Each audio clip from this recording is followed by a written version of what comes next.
Et justement, on évoquait Donald Trump. Lui, de son côté, il est d'ailleurs ce mercredi à La Haye. C'est là que se tient le sommet de l'OTAN, les membres de l'Alliance Atlantique qui devraient entériner l'une des demandes du président américain. Chaque membre devrait s'engager à hausser ses dépenses militaires à 5% de son PIB, faute de quoi le président américain l'a répété.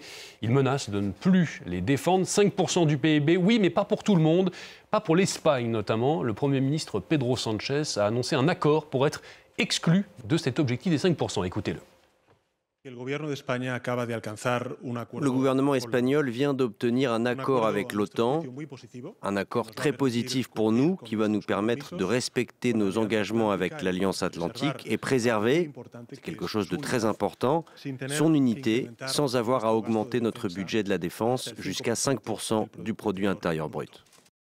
Voilà donc pour ces mots du Premier ministre espagnol Pedro Sánchez. On va tout de suite retrouver en direct de La Haye notre envoyé spécial qui suit pour nous ce sommet de l'OTAN, Anne Corpet. Bonjour Anne. Anne, le sommet, lui, il va débuter d'ici environ 1h30 et tout a été fait sur place pour attirer les bonnes grâces de Donald Trump.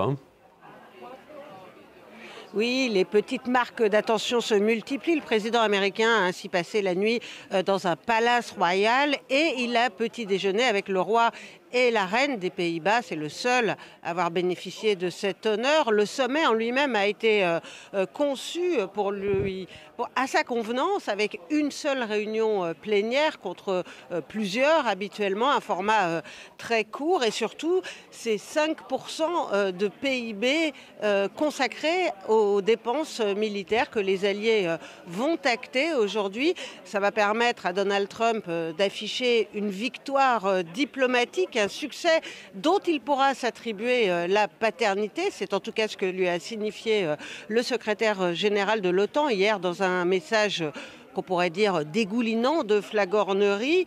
En réalité, ces 5% vont être divisés en deux enveloppes, l'une de 3,5% strictement consacrée aux dépenses militaires, l'autre plus large pour inclure toutes sortes de dépenses, encore à préciser, dont les infrastructures, les ponts, les routes notamment. Mais 3,5%, c'est déjà un effort très important pour les Européens. Et ici, les diplomates soulignent qu'il ne s'agit pas de céder aux injonctions du président américain, mais bien de se défendre face à la menace persistante de la Russie. Seuls 3 pays de l'OTAN dépassent actuellement le seuil de 3,5% du PIB. Il s'agit aussi d'atténuer les colères du président qui s'est exprimé violemment sur les réseaux sociaux. On craint notamment des déclarations intempestives sur l'article 5 à propos duquel il a dit hier qu'il pouvait y avoir plusieurs interprétations. Ça inquiète les pays frontaliers de la Russie, cet article 5 qui garantit la solidarité entre les alliés, même si ce matin, ici, le secrétaire général s'est dit sûr de l'engagement des États-Unis auprès des autres États membres de l'Alliance Atlantique. Anne, justement, vous évoquiez la Russie, plus largement la guerre en Ukraine, et les alliés, eux aussi, lors de ce sommet de l'OTAN, veulent remettre l'Ukraine et la guerre en Ukraine au cœur des discussions. Oui, Volodymyr Zelensky est arrivé hier. Il a eu un entretien avec le secrétaire général qui a laissé entendre qu'il pourrait y avoir prochainement, ce soir, de nouveaux engagements vis-à-vis de Kiev. Il n'est plus question d'évoquer aussi clairement que l'année dernière ce chemin irréversible vers l'adhésion à l'OTAN pour l'Ukraine. Mais on espère notamment que le président américain va débloquer 3 milliards de dollars d'aide militaire à Kiev, déjà voté, mais toujours en souffrance.